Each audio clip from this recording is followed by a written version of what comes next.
le bloc 3 du programme 1. Donc, on a des squats isométriques. Ça veut dire que je suis immobile et que je vais descendre en fente et revenir en squat. On a des squats sautés et on a un exercice d'agilité qu'on enchaîne encore. Je fais les squats avec les fentes. Ensuite, je vais faire mes squats sautés. Ensuite, je fais mon drill de cerceau. Une fois que j'ai fait ça, ça fait un round, une série. Je peux prendre un 30 secondes à 1 minute de repos avant de recommencer pour la deuxième série ou troisième série.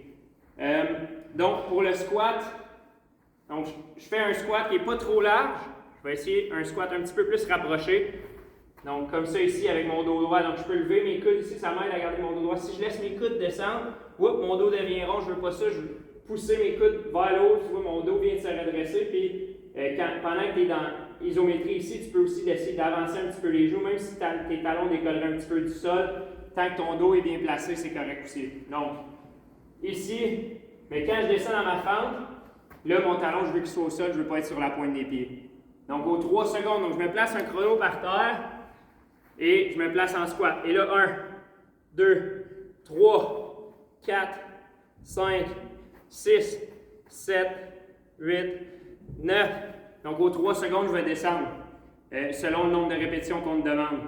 Et pendant que tu es dans le 3 secondes ou tu es en squat, bien, essaie de corriger. Tu as 3 secondes, je veux que tu en profites pour corriger, être sûr d'avoir la bonne position dans ton squat. Une fois que tu as fait ça, on a des squats sautés. Donc, pour mes squats, c'est la même position pour ce qui est du dos, mais je vais pouvoir avoir les pieds un petit peu plus larges, les genoux plus larges ici. Mais je lève quand même mes coudes pour placer mon dos. Donc, mes coudes m'aident à redresser mon dos. Et je ne veux pas voir mes pieds comme ça, même si je suis large. Là, donc, mes pieds sont vers l'avant, légèrement ouverts. Pas ça, là, je suis trop ouvert. Donc, comme ça, je sors mes genoux, lève les coudes pour redresser le dos. Et 3 secondes, donc 2, 1, saute le plus haut possible.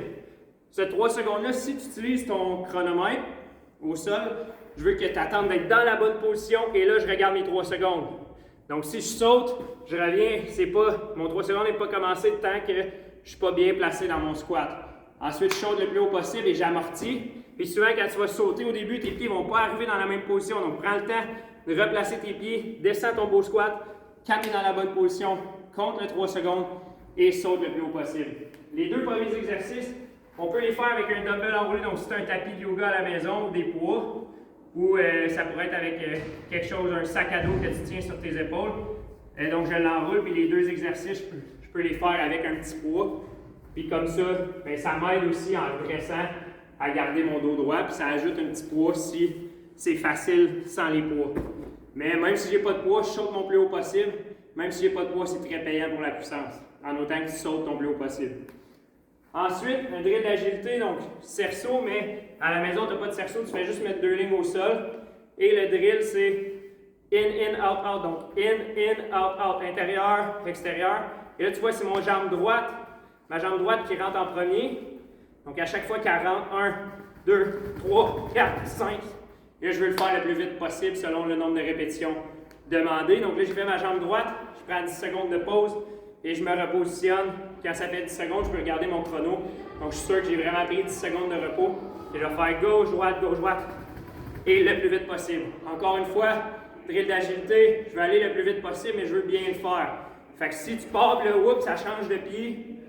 T'arrêtes, tu continues pas si tu sais que tu le fais pas comme il faut. Donc, commence plus lentement, puis au fur et à mesure que tu apprends le drill, tu vas accélérer. Mais chacune de tes répétitions que tu comptes doit être bien faite et le plus vite possible.